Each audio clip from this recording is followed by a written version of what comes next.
Graça, paz, misericórdias e consolações do nosso eterno Deus estejam de maneira abundante sobre as nossas vidas nessa noite. Amém? Feliz em estar aqui com vocês. Normalmente o motivo que me trazia aqui era o motivo de estar em família e pelo menos uma vez por ano eu me encontrava aqui nesse lugar. E eu confesso que quando eu recebi esse convite na quarta-feira do pastor Elton e do pastor Barbosa, eu não sei se eu seria a pessoa mais indicada para esse momento. Mas meu coração se alegrou demais quando eu soube da razão que nos trouxe aqui. Culto de ação de graças ao Senhor. Quem além do Senhor é digno de toda honra? Quem além do Senhor é digno de toda glória? Quem além do Senhor é digno de todo louvor? E apesar da tristeza, apesar do lamento, apesar da dor, eu pude ver as consolações do Eterno sendo derramadas de maneira abundante sobre as nossas vidas. Essa semana foi uma semana muito especial para a gente. Essa semana, mais uma vez, eu pude parar diante da vida e parei mesmo. Toda a agenda cessou, toda a atividade foi deixada para trás, com o único objetivo de abraçar, de cuidar, de fazer aquilo que o Evangelho nos anima a fazer, chorar com os que choram. Há tempo para todas as coisas, e essa semana foi tempo de chorar. Eu gosto do que o filósofo existencialista Søren Kierkegaard, ele vai dizer: coloquei o dedo na existência e provei, e tinha gosto de nada. A melancolia do filósofo dizia que ele pôde, com seu pensamento, colocar o dedo na vida, na existência e provar, e viu que não tinha gosto de nada. Eu pude, nessa semana que passou, colocar o dedo na existência e provar, e vi que tinha gosto de morte, tinha gosto de separação, tinha gosto de lamento, tinha gosto de dor, de desespero, tinha gosto de luto, de casa vazia, de corpo frio. Tinha gosto de perplexidade. Foi a maneira como recebemos essa mensagem, perplexos. Mas também eu coloquei o dedo na existência e provei nessa semana. E eu vi que tinha gosto de eternidade, de promoção à glória celestial, de plenitude, de ausência de sofrimento, de semblante de alegria, de banquete, de festa no céu. Tinha gosto de olhar para a morte e fazer cara de ressurreição, porque Cristo venceu a morte. Eu pude colocar o dedo na existência e provar, e ver que tinha gosto de consolação, de esperança, de certeza que ninguém perde nada se sabe onde está. Tinha gosto de presença, de abraço do Espírito Santo. Tinha gosto de consolação. Tinha gosto de consolação através dos abraços daquele que abraçavam em nome de Deus. Tinha gosto de recomeço, tinha gosto de força sobrenatural, essa força que faz essa família sentar nessa primeira fileira. Tinha gosto da paz que excede todo o entendimento. Tinha gosto de legado. Não tinha gosto de herança material, mas gosto de legado. Tinha gosto de culto em ação de graças ao Senhor. Tinha gosto de felicidade porque, enfim, pastora Socorro caminhou com Deus e já não se encontrava mais aqui, porque o Senhor a havia levado.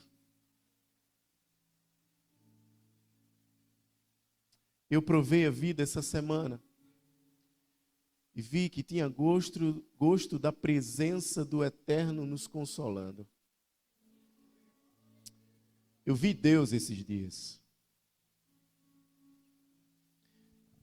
Eu vi Deus no lamento. E olha, eu descobri que o choro é bem diferente do pranto, do lamento. Choro é uma característica do corpo. A gente chora quando machuca um dedo, a gente chora quando dói alguma coisa, a gente chora quando perde alguma coisa, mas quando se perde quem ama, a gente lamenta, a gente pranteia. E o pranto é essa dor da alma que não se explica, só se sente. O pranto é esse vazio que se tem, que aponta para um vazio na história, que é a cruz vazia, que é capaz de consolar o inconsolável. Eu pude ver essa semana. E eu confesso para vocês que esse é o meu mais duro sermão.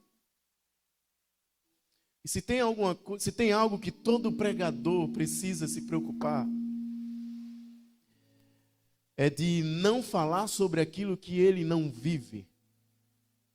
Ou de não falar sobre aquilo que ele não viveu. Eu vim aqui falar sobre eternidade. Eu vim aqui falar sobre as constatações dessa semana, o que eu pude ver, o que eu pude provar como alguém que sofre. Eu venho compartilhar com vocês aquilo que Deus plantou soberanamente em meu coração. Eu sei que a partir disso, nem a minha vida será mais a mesma, nem a vida de vocês, dessa igreja, dessa comunidade de fé.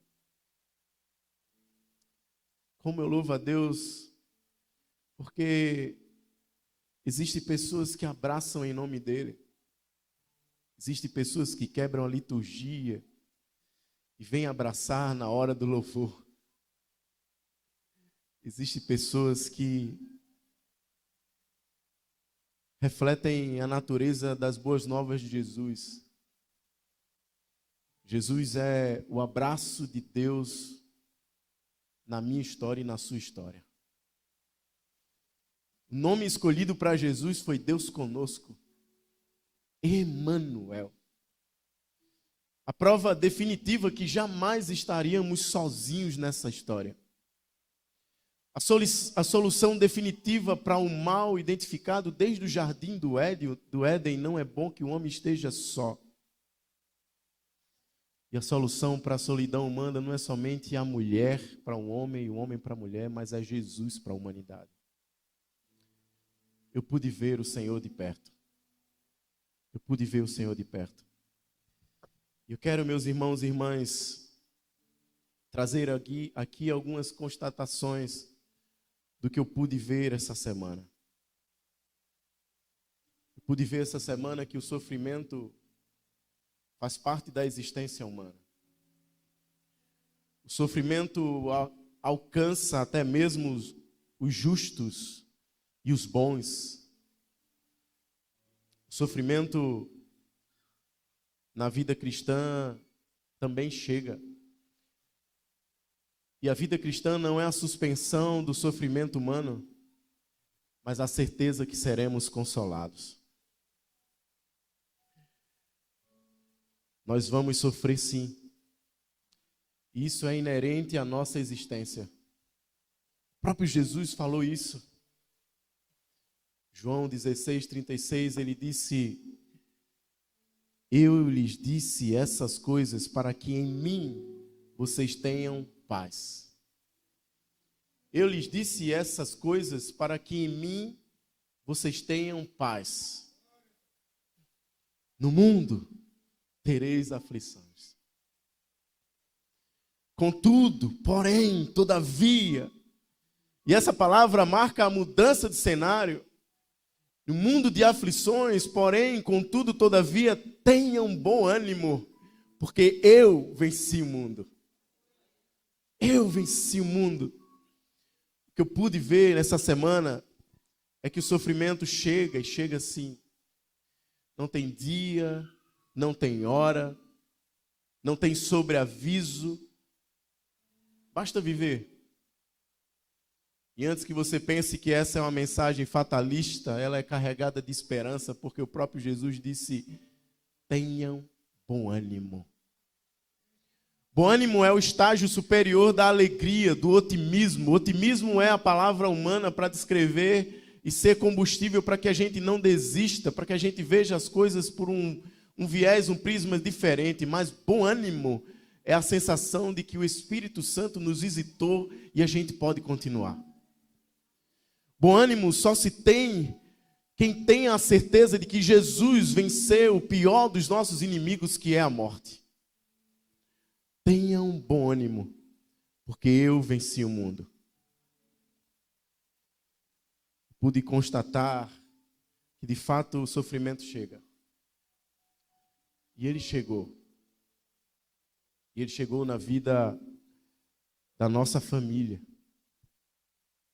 Ele chegou com hora, com data, com local, com forma, com nome, com sobrenome. Ele chegou. Mas o ânimo também chega com hora, com data, com local, com nome, com sobrenome. Tudo isso que nos alcança e não está longe da nossa realidade, porque o Deus Emanuel é Deus conosco. Tem de bom ânimo. Eu venci o mundo.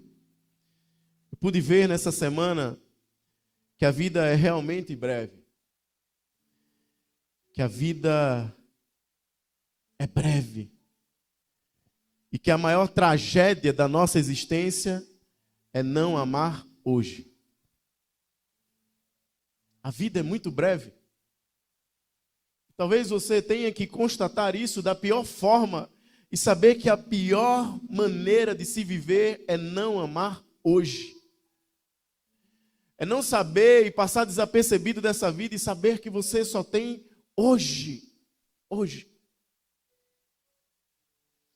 Hoje, o agora, esse instante, esse minuto, esse segundo. O autor de Tiago, capítulo 4, verso 13 ao 17, ele nos adverte acerca dessa realidade de que a vida é breve. Eu já preguei tantas vezes esse sermão. Há 16 anos eu preguei esse sermão, e é um sermão que ressoou, que veio à minha memória, que me consolou, que me confortou nesse momento de tanta dor. Há 16 anos atrás, quando eu vi a minha mãe no estágio final da vida e natural da vida, Deus me consolou com essa palavra de que a vida é muito breve e nós precisamos ter urgência para amar. Tiago, capítulo 4, verso 13 ao 17, ele diz: ouçam agora. Ouçam agora. É um chamado para que você abra os seus ouvidos, para que eu possa abrir os meus ouvidos, para que eu perceba a grandeza desse ensinamento de Deus, dessa exortação do Espírito Santo através dessas palavras. Ouçam agora vocês que dizem, e o dizer aqui é traduzido como essa arrogância humana de achar que tem todo o tempo da vida, de achar que tem um controle de todas as coisas, de achar que possui o controle da vida e da existência em suas mãos, de achar que o primeiro lugar é dele, de que a direção é ele que faz, que escolhe. E ele diz: ouçam vocês que dizem, hoje ou amanhã iremos para esta ou para aquela cidade, passaremos um ano ali, faremos negócios e ganharemos dinheiro. Vocês nem sabem o que lhes acontecerá amanhã. E a constatação mais dura da vida, ele vem em forma de pergunta que diz: o que é a sua vida? Vocês são como neblina que aparece por um tempo e logo se dissipa. Nós somos como neblina. Alguém tem dúvida disso? Nós somos como neblina que aparece por um tempo e logo se dissipa. Você já viu neblina? Basta apenas as primeiras influências e ingerências da natureza, os primeiros raios de sol, e aquela neblina já não se encontra mais ali. Quando a gente olha para o tempo, 61 anos da minha sogra, da mãe da minha esposa, do Elton, da sogra da Vanessa, da rainha do meu sogro, a gente vê que a vida é como neblina. A gente vê que passa tão rápido quando vocês olham para aquela conselheira, para aquela mulher de ânimo, para aquela serva. Vocês não podem deixar de constatar que a vida é como neblina que passa muito rápido. Quando eu olho para a história daquela mulher que quase todas as vezes que eu chegava na sua casa, ela dizia: meu filho, não me beije não porque eu estou suada. E eu beijava assim mesmo, porque eu sabia que a vida é como neblina e chegaria o dia que eu já não conseguia mais beijar ela. A vida é como neblina. Talvez você chegou aqui achando que você tem todo o tempo do mundo para fazer o que você quer. Eu quero te chamar para uma conversa muito séria do Espírito Santo falando aos nossos corações. Deixa de perder tempo com o que não importa. Deixa de perder tempo com aquilo que é banal. Com aquilo que se vai com o tempo, com aquilo que não é eterno. A vida como neblina era uma consciência que ela tinha e meu sogro tinha. O último dia da sua existência, embora ela não soubesse que seria o último dia, foi um dia tão intenso. Um dia que parecia mesmo que ela sabia que se terminaria ali. 12 horas de visitação.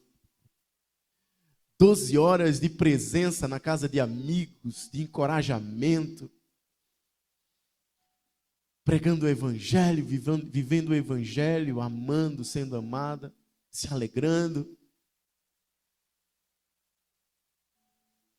Mas a vida é como neblina. O texto segue e Tiago diz: ao invés disso, vocês deveriam dizer: se o Senhor quiser, viveremos e faremos isto ou aquilo. Se o Senhor quiser. O que ele está ensinando aqui não é um mantra espiritual para que eu e você possamos ter. Não é que a gente precisa, diante das nossas decisões, sempre dizer se o Senhor quiser. Não é o que a gente fala, é o que a gente crê. É saber que a nossa vida está totalmente patente, está sob os seus cuidados, sobre o seu controle. E eu gosto do que um teólogo holandês ele vai dizer que não há 1 milímetro sequer na existência humana, na dimensão humana, do qual Cristo não venha dizer é meu. Que embora você ache que a sua vida está sob o seu controle, Deus me trouxe aqui hoje, diante desse cenário de tanta dor, para dizer que Ele tem um controle total sobre a sua vida. Que você não faz o que você deseja apenas, mas que você é guiado pelo Senhor. Eu pude ver essa semana que a vida é breve. E se a vida é de fato breve, e ela é, precisamos ter pressa. Essa igreja precisa ter pressa. Essa igreja precisa ter pressa não somente para consolar a família enlutada, mas para trazer as boas novas daqueles que estão fadados a viver um luto eterno se não conhecerem a Jesus. Essa igreja precisa ter pressa para a reconciliação. Maridos, esposas, filhos, pais, precisa ter pressa. para amar.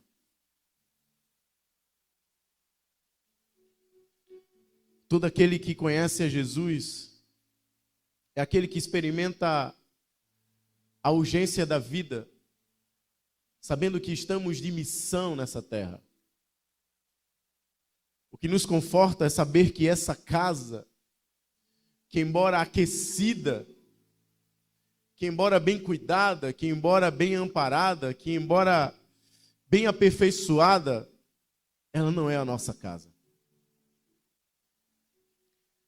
Eu confesso que eu tenho ido dentro do ministério pastoral celebrar tantas cerimônias de fúnebres, tantos velórios.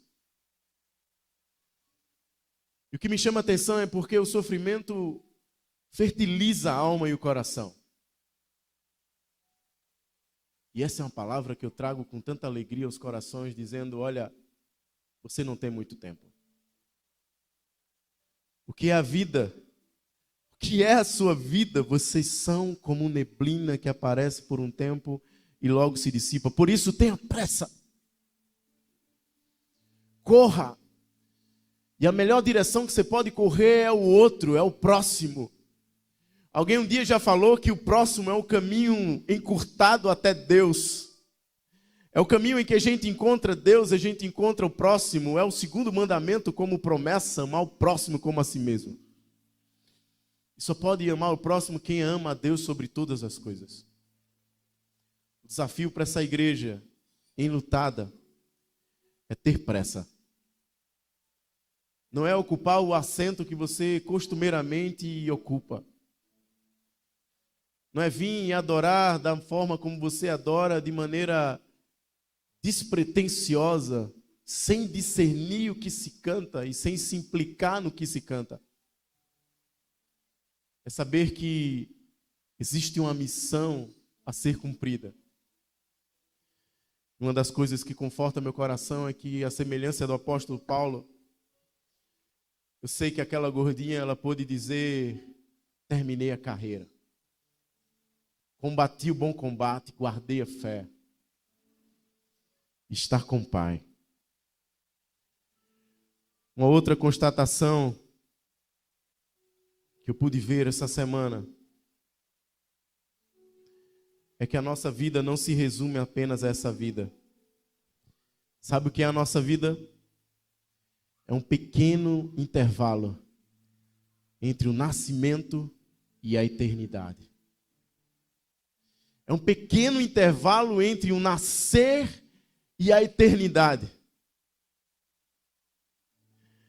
O apóstolo Paulo, em 1 Coríntios 15, verso 19 a 22, ele vai dizer: se é somente para essa vida que temos esperança em Cristo, dentre todos os homens somos mais dignos de compaixão. Se cremos em Jesus apenas para essa vida, e se o que cremos que Jesus fez e operou serve apenas para essa vida, somos os mais miseráveis dessa vida. Somos os mais dignos de compaixão. Em outra versão, mais traduzida para o nosso linguajar, somos os mais dignos de pena. Se é para essa vida que cremos que Jesus morreu apenas. O texto segue dizendo: mas de fato Cristo ressuscitou entre os mortos, sendo as primícias dentre aqueles que dormiram. Visto que a morte veio por meio de um só homem, Adão, também a ressurreição dos mortos veio por meio de um só homem, Jesus Cristo. Pois da mesma forma como Adão, todos morrem, todos morrerão, mas em Cristo todos serão vivificados. Sabe o que é vivificados, irmão? Cheios de vida, transbordantes de vida.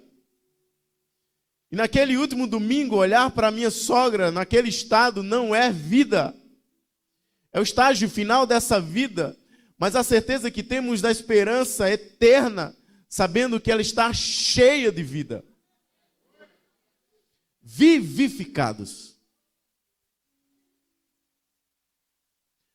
Por último, eu quero trazer uma palavra de consolação e eu quero, nessa hora, te convidar a abrir um texto comigo. Esse foi apenas a introdução do nosso sermão. Mas por último e mais importante constatação para mim nessa semana, em meio à mais profunda dor,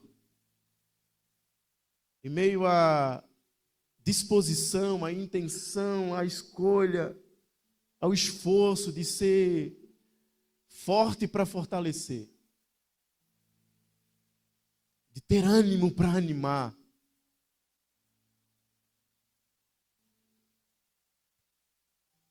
de ter braços para abraçar. Mas Deus me visitou com essa palavra e eu quero te convidar nessa hora a abrir a sua Bíblia, no texto de João 14.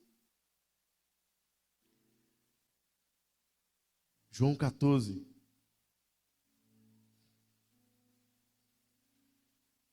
Quero ler a partir do verso 1 com vocês.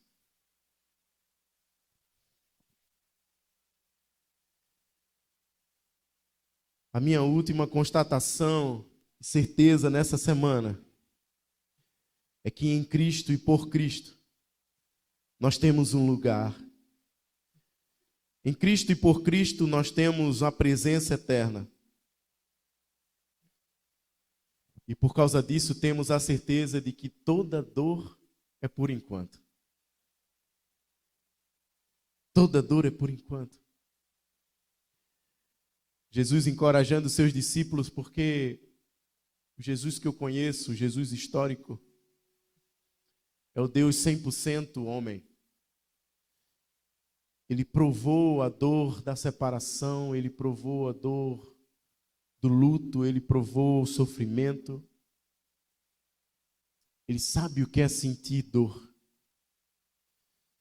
E Jesus, nesse texto, encoraja os seus discípulos para algo que estaria por vir, e o que estaria por vir seria a sua partida. E esse texto me encoraja por algumas razões, e são essas razões que eu quero compartilhar com vocês nessa noite. Jesus, dizendo aos discípulos, disse: não se perturbe o vosso coração. Em outra versão, não perturbe o coração de vocês. Não se deixe dominar pela angústia. Não se deixe dominar pela dor. Não se deixe dominar pelo desespero. Não se deixe dominar pela falta de chão, pelo desespero. Não se perturbe o vosso coração. Creiam em Deus, creiam também em mim. Sabe o que eu aprendo? É que crer é muito diferente de acreditar, meu irmão. Acreditar é não estar implicado com as consequências. Eu posso acreditar que você é capaz de correr uma maratona. Mas crer que você é capaz de correr uma maratona é escolher correr uma maratona contigo. Ele diz: creiam em Deus, creiam também em mim. O local exato, o endereço perfeito de onde deve ser depositada a nossa fé. Somente Ele é o depositário fiel da nossa esperança, da nossa fé. Se cremos ou acreditamos em qualquer outra coisa que não seja Ele, estamos falidos. Vamos continuar desesperados, desamparados e inconsolados. Mas Ele diz: creiam em Deus, creiam também em mim. Com isso aqui Ele traz uma certeza. Ele diz que a gente vai passar por dificuldades, por tribulações. Ele diz aqui que a morte não é uma possibilidade, mas uma certeza. Que a separação não é uma possibilidade, mas é uma certeza, e uma possibilidade que vai nos alcançar, que te alcançou, que me alcançou, que vai nos alcançar sempre. Alguém um dia já falou que a saudade ou a morte é o revés do parto. é como arrumar o quarto do filho que já se foi. Chico Buarque fala isso. E eu lembro que há um pouco mais de 2 anos atrás, quase na mesma hora que recebemos a ligação de Garanhuns do último domingo, estávamos dormindo e eu recebo essa bela notícia.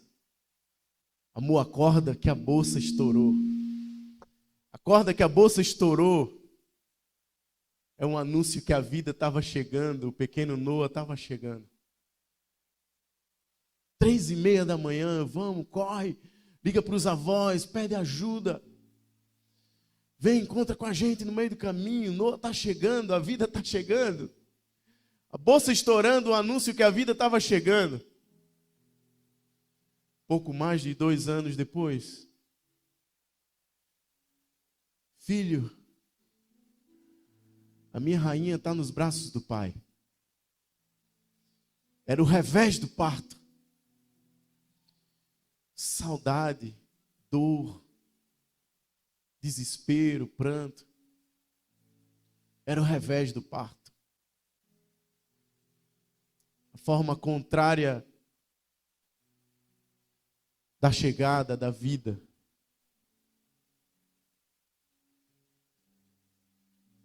Creiam em Deus, creiam também em mim. É certo que a gente vai sofrer. Jesus continua consolando os seus discípulos e me consolando e te consolando, consolando essa igreja. No verso 2 ele diz: na casa do meu pai há muitos aposentos. Na casa do meu pai há muitos aposentos. Sabe o que isso quer dizer? É que temos um lugar. Uma das piores sensações e experiências da vida é você se achar perdido. Você já passou por isso? É você estar perdido e achar que não tem um lugar para te acolher, para te abrigar. Ele diz aos seus discípulos que na casa do seu pai há muitos aposentos. Que tem morada preparada, que tem lugar. Que a certeza que definitivamente teremos para sempre um lugar.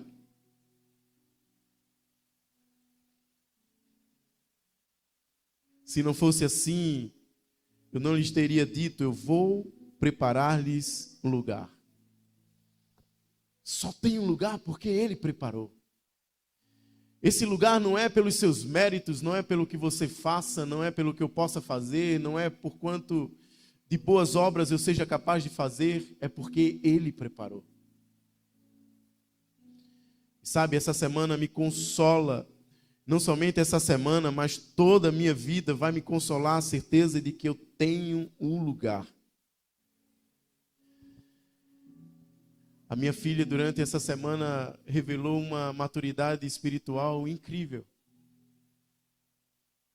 E ela, em meio a um choro, um lamento, ela disse: pai, tem algo bom na morte da minha avó.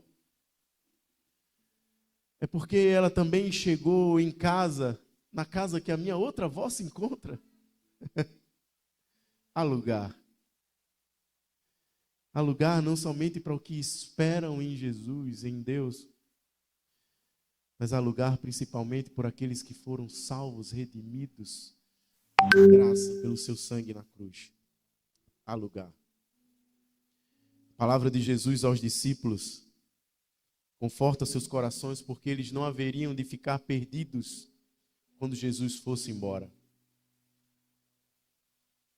Eles saberiam em seus corações que haveria um lugar. E esse lugar é a eternidade.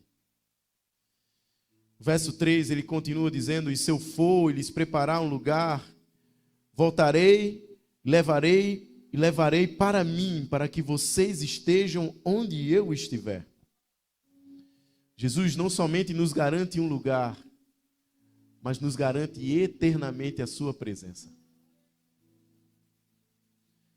Nos garante eternamente a sua presença, que é definitivamente a solução para esse mal da solidão. preparei e os levarei, preparei um lugar e os levarei para mim, para que vocês estejam onde eu estiver. Para que vocês estejam onde eu estiver. E por último, o verso 4, ele diz: para que vocês conhecem o caminho para onde eu vou, vocês não estão perdidos. Vocês têm em suas mãos uma missão. Vocês têm em suas mãos e diante de vocês um chamado. Vocês têm um chamado pela frente. Eu vi essa semana alguém que, embora foi visitado por profunda dor, disse: eu não vou tirar a mão do arado. Tem muita alma para ganhar para Jesus. Tem uma igreja para cuidar, para pastorear. Tem um bairro para ser alcançado. Tem tantas famílias para ver sendo restauradas. Tem muito por fazer. E Jesus diz: vocês conhecem o caminho para onde eu vou. Não somente isso, mas Jesus quer dizer aqui: vocês conhecem o caminho que eu trilhei. Vocês sabem o que fiz. Vocês sabem como eu vivi.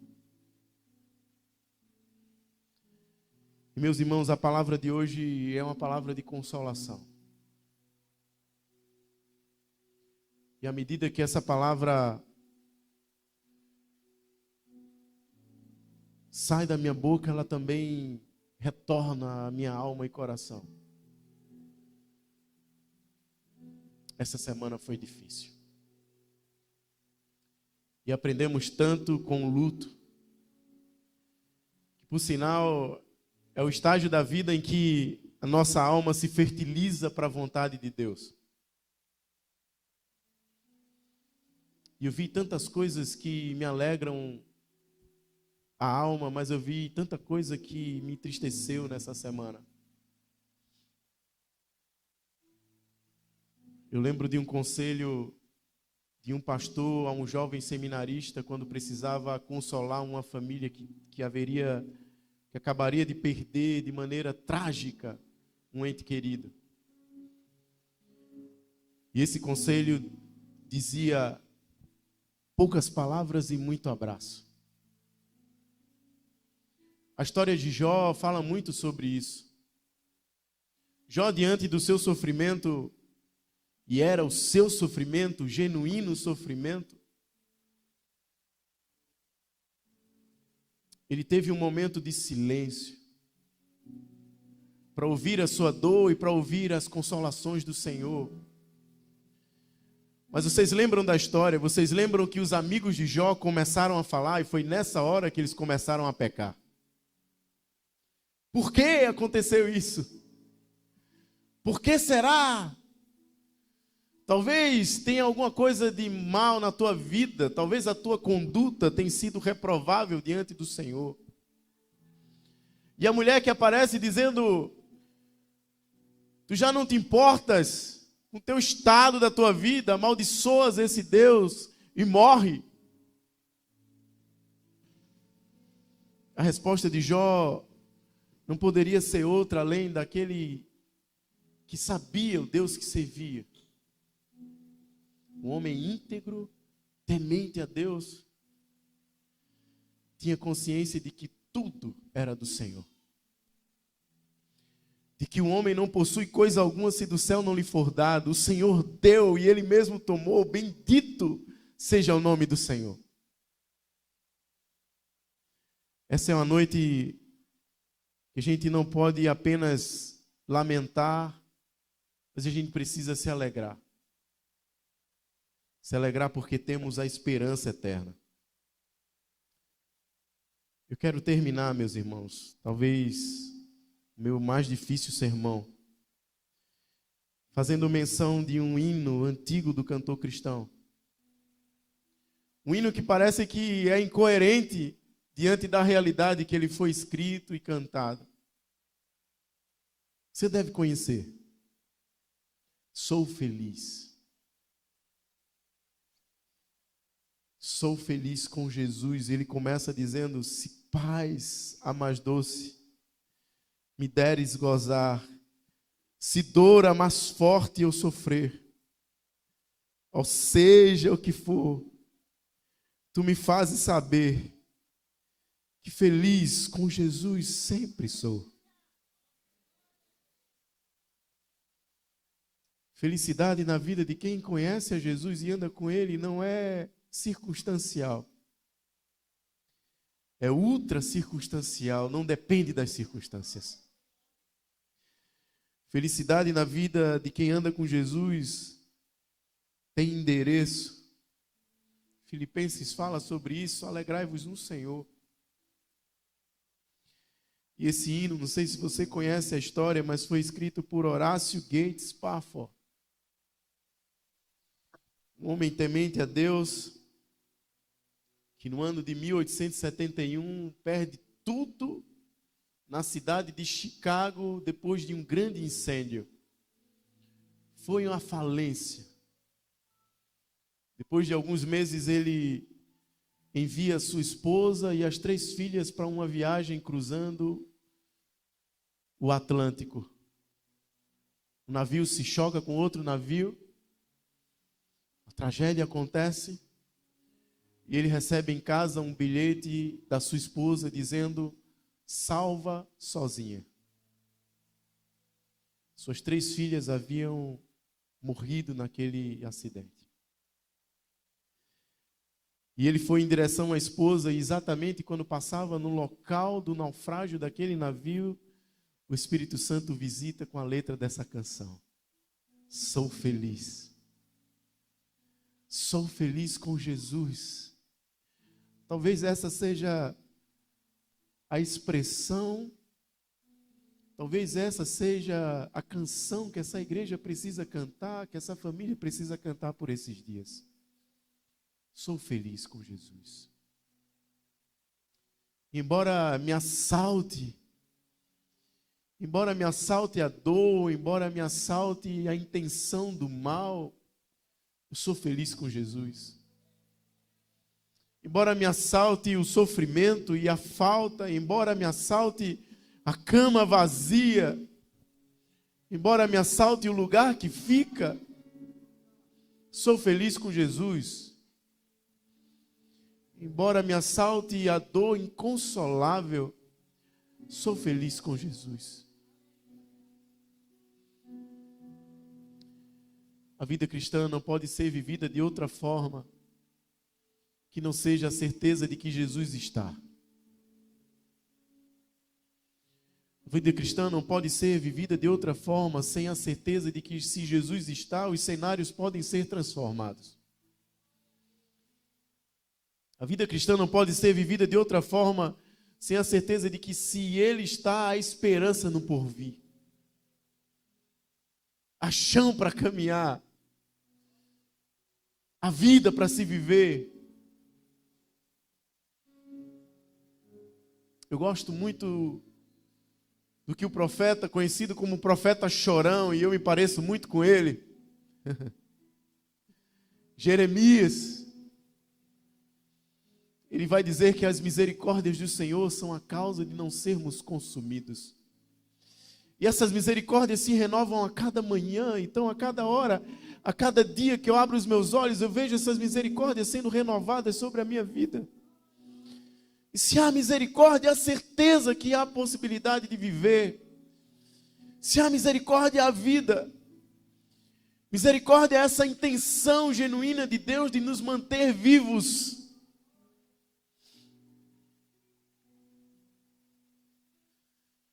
E o mesmo profeta ele vai falar sobre a dieta do pensamento. E essa dieta que essa família tem buscado a praticar todos os dias. E olha, gente, temos ao longo dessa semana tomado café juntos. E quase todos os dias dessa semana, antes de tomar café juntos, oramos a Deus e pedimos a Ele consolação. Mas depois toda a família para ouvir o sonho que visitou o pastor Barbosa naquela noite e naquela madrugada. E quase que toda manhã ele tem um sonho para contar. Ele diz: hoje eu a vi novamente. E ela estava num lugar muito lindo. E ela dizia: filho, eu estou feliz. E não é uma experiência mística, não é uma experiência espírita, seja lá o que for, mas é uma experiência de consolação do Eterno, dizendo que ela está na presença dEle. E em um desses sonhos ela dizia: tinha que ser assim, filho. Tinha que ser assim.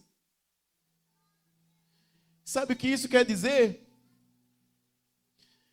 Que é a fala de quem aprendeu quando viu Jesus do alto da cruz, sendo morto, crucificado por mim e por você. É Deus dizendo na história: tinha que ser assim, filho. Tinha que ser assim, filho. O Cordeiro de Deus que tira o pecado do mundo, tinha que ser assim. Você precisava pagar o preço do pecado.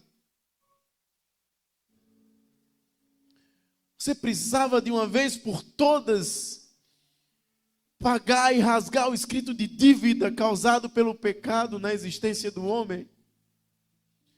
Você precisava de uma vez por todas carregar sobre si as dores, as enfermidades, o desespero, a angústia, a dor. Tinha que ser assim. Foi a voz de Deus na eternidade quando viu o seu filho sendo crucificado. Minha sogra falando: tinha que ser assim. É o ecoar da voz de Deus na história.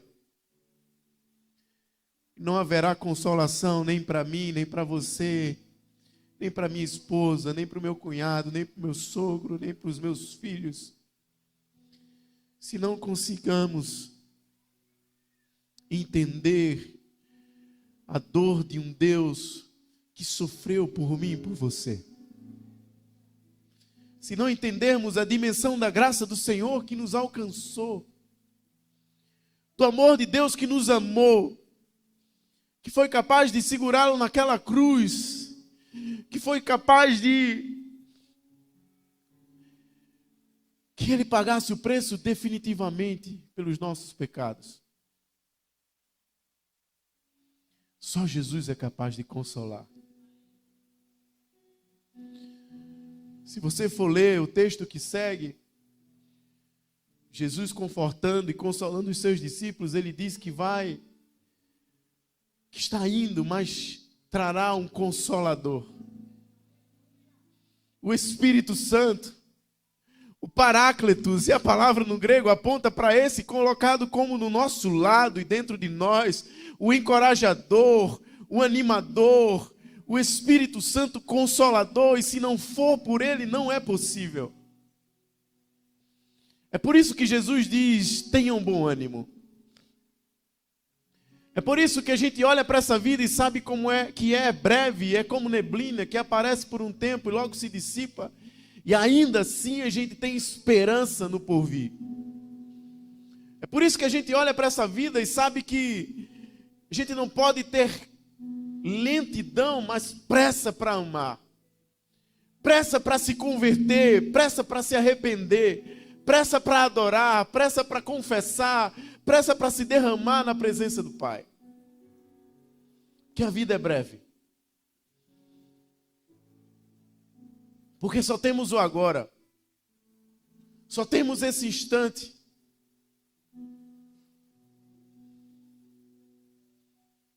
Sábado, 10 horas da noite, 9 horas da noite, ela falava com a minha esposa. Falando dos planos para o dia seguinte, para a semana seguinte. Olha, fala para as crianças que eu vou buscá-los na escola. A vida é como neblina.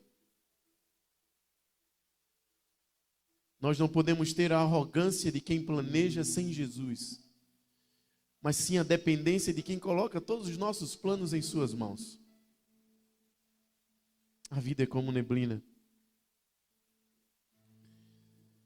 O filósofo vai dizer que provou da existência e viu que tinha gosto de nada. Essa é a triste constatação de quem não tem Jesus na vida. Talvez você entrou aqui nessa noite, nesse lugar, constatando isso. Olhando para a sua vida e achando que não tem gosto de nada.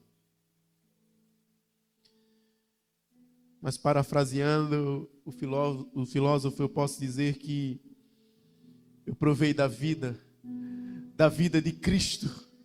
E eu vi que tem gosto de eternidade. Gosto de eternidade. Que se cremos apenas para essa vida, a respeito do sacrifício de Jesus, somos os mais dignos de compaixão. Somos os mais miseráveis da existência. Quem prova de Jesus sabe que a vida que vivemos aqui tem gosto de eternidade. Então, meus irmãos, eu quero terminar essa reflexão nessa noite, convidando todos vocês a nessa hora se colocarem diante da presença de Deus, tal como você é e está, e na certeza que Ele te conhece e sabe quem você é. Talvez você precise agora deixar a dor do outro que te alcançou e olhar para a sua dor. Olhar para o seu estado. Olhar para a sua vida. E que você faça agora as suas constatações, as suas impressões, as suas conclusões a respeito da sua vida. Esse sermão foi apenas uma conversa de um coração profundamente angustiado, mas uma alma totalmente consolada. Eu quero te convidar nessa hora, o grupo Louvor pode subir aqui também, enquanto cantamos uma canção. Eu quero te convidar a buscar ao Senhor, a se derramar na presença dEle. A falta que a pastora Socorro vai fazer nesse lugar não pode ser maior do que a esperança de que ninguém perde nada se sabe onde está. De que temos as mãos no arado e que não podemos olhar para trás. E de que devemos fazer como o profeta Chorão fez: quero trazer à memória aquilo que me dá esperança. De que há tanto por fazer, há tanto por semear, há tanto por colher, há tanto para viver. Eu quero convidar vocês a se colocarem de pé nessa hora. A gente vai orar ao Senhor, clamando para que o Espírito Santo nos visite com graça, com temor, com misericórdia, com alegria. Porque o que viemos mesmo fazer nesse lugar, nesse espaço, é adorar ao Senhor e render glórias, honra e louvor ao seu nome. É que apesar do sofrimento possamos dizer a semelhança de Jó: eu sei que meu Redentor vive, que por fim se levantará. Que o sofrimento humano, como disse C.S. Lewis, não passa de um megafone da graça de Deus anunciando a sua grandeza e a sua presença.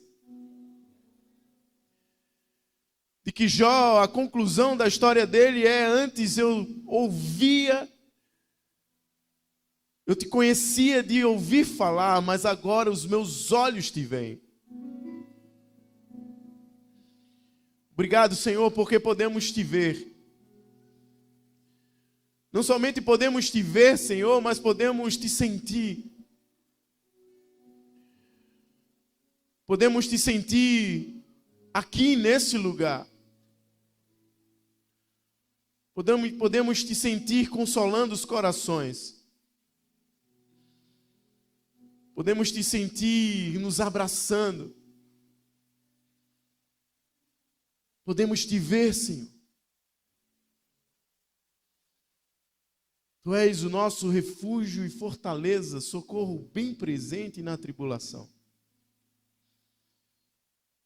Queremos nessa hora, Senhor, te render louvores. Queremos nessa hora te suplicar que nos encontre nessa hora, Jesus. E que se há alguém aqui entre nós que ainda vive a experiência do filósofo, entendendo que a vida não tem gosto, não tem sabor, não tem sentido, não tem propósito, que tu venha se revelar nessa noite, Senhor, como Emanuel, Deus conosco, que o teu Espírito Santo encontre guarida, que a tua palavra seja viva e eficaz, que o teu Espírito Santo convença acerca do pecado, da justiça e do juízo, e que seja uma noite de salvação, que seja uma noite de recomeço, que seja uma noite daqueles que entenderam que a vida é breve, e se ela de fato é breve, precisamos ter urgência para a reconciliação. Precisamos ter pressa para amar. Precisamos ter pressa para cuidar. Precisamos ter pressa para deixar de ter pressa com as coisas que não te importam, Senhor. Precisamos ter pressa para buscar as coisas que são eternas. Precisamos ter pressa para encontrar contigo e desfrutar da tua preciosa presença, Espírito Santo. Nos visita nessa noite, Jesus. Te peço pela vida dessa igreja, dessa comunidade, dessa família. Que a dor da falta não seja maior que a certeza da tua presença, Senhor. Que a dor da ausência não seja maior do que a esperança que somente tu é capaz de nos dar, a esperança da eternidade. Que possamos olhar para o passado com a gratidão, na certeza de que tu estavas lá. Saber que o presente é a tua dádiva do hoje que nos entrega para que vivamos. E saber que o futuro está totalmente em tuas mãos, Senhor. Por isso, que seja uma noite de conversões. Conversões de famílias, de maridos às suas esposas, esposas aos seus maridos. Conversões de corações, de filhos aos pais, dos pais aos filhos, de irmãos. Que seja uma noite de reconciliação, Senhor. Esse é o legado eterno que tu nos deixaste, Senhor. Te peço pela vida dessa igreja, Senhor. E Deus, eu quero nessa hora te apresentar essa família, minha família. Vem aqui na frente, pastor, vem aqui na frente, Elton, toda a família. Eu queria que toda a igreja pudesse estender as mãos nessa hora. E que possamos rogar para que o Espírito Santo nos abrace nessa hora.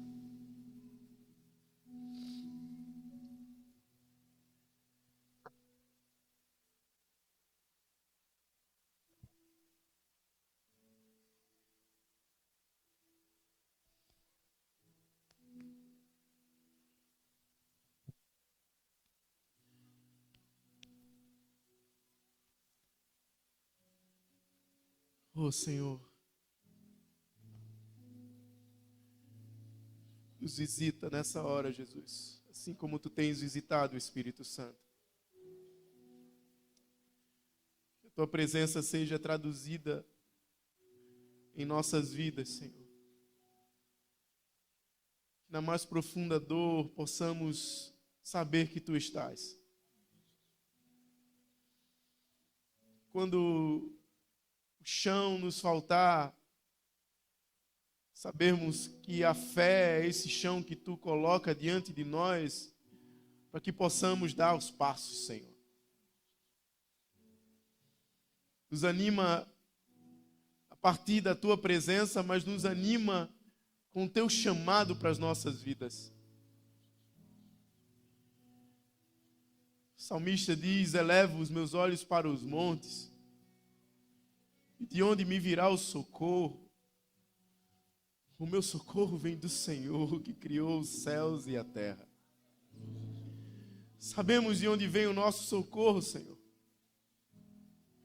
Sabemos qual é a âncora da nossa alma e da nossa fé. Por isso, Senhor, que haja renovo, que haja fortalecimento, que haja uma paz que excede todo entendimento, que haja consolação. Porque tu sabes, Senhor, o que é sofrer. O Deus que na história se permitiu ser chamado de Pai, sabe o que é sofrer.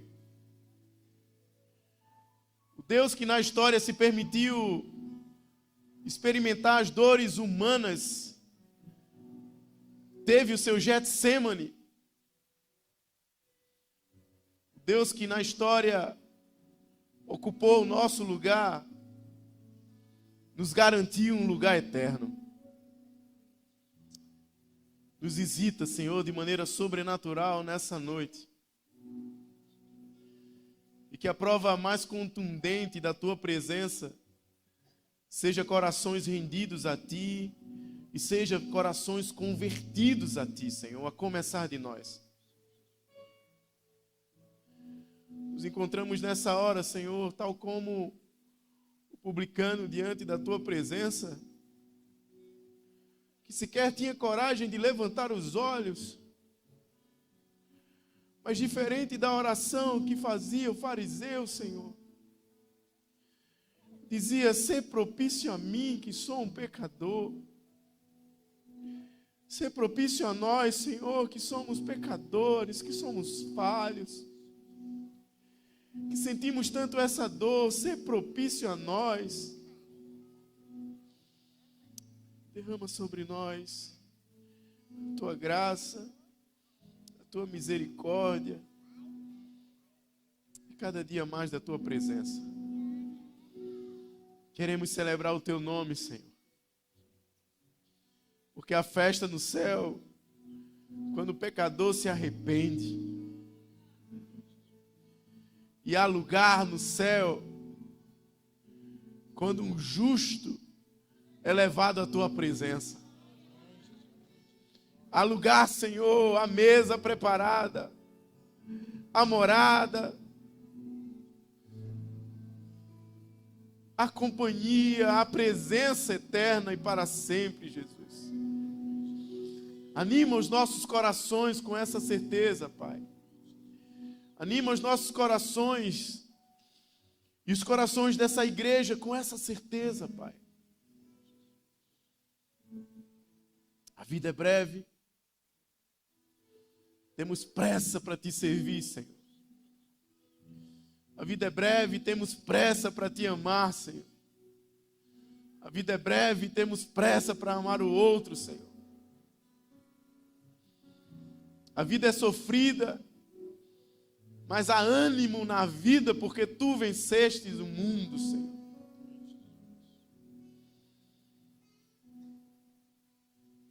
Obrigado, Jesus. Obrigado porque o banquete não depende de nós, mas do Cordeiro que foi posto, mas do Cordeiro imolado desde a fundação do mundo. O Cordeiro de Deus nos garante o banquete. E se há banquete, Senhor, há festa. Se há festa, há verdadeira alegria. Se há alegria, existe uma maneira de se viver contente, mesmo em meio à mais profunda dor. Existe, Senhor. E é essa que temos provado e visto ao longo dessa primeira semana. Obrigado, Jesus. Fica conosco. Que teu amor, o amor de Deus que se permitiu ser chamado de Pai, o amor incomparável, incondicional. O amor que amou, o perfeito amor.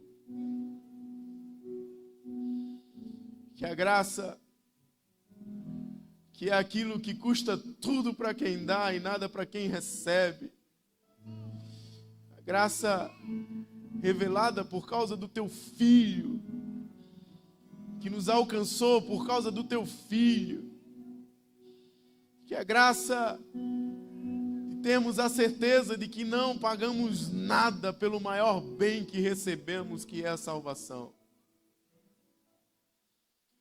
Que as divinas consolações do Paráclitos, esse colocado ao nosso lado, o encorajador, o que nos leva, o que nos conduz, o que nos faz caminhar passo a passo, dia a dia, momento a momento,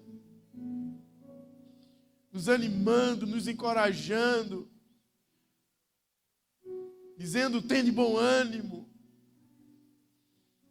Esse que nos consola, seja sobre a minha vida, as nossas vidas, a vida do meu sogro, pastor Barbosa, da minha esposa Dani, que tem sofrido tanto, do Elton, desse filho querido, da Vanessa, da Letícia, do Noah, dos familiares que ficaram naquela cidade, dessa família IBM. Que a Trindade nos visite nessa noite.